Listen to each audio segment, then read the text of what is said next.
Doctor uncle मुझे सर्दी खांसी हो रहा है।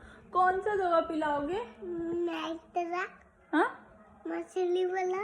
मैक्स्ट्रा और मछली वाला पिलाना।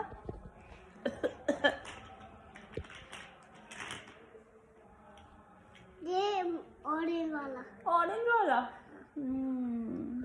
Thank you doctor uncle. खट्टा। खट्टा है।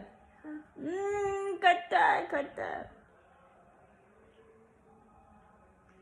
अच्छा होता है मम्मा। अच्छा होता है। आप कौन हो? आप मम्मा बोल रहे हो मुझे? आप तो डॉक्टर अंकल हो ना, मम्मा क्यों बोल रहे हो मुझे? खट्टा है दवा। खट्टा है, खट्टा है। मम्मा फ्रूट खिला दूं मैं? हाँ, fruit flute, fruit fruit. Fruit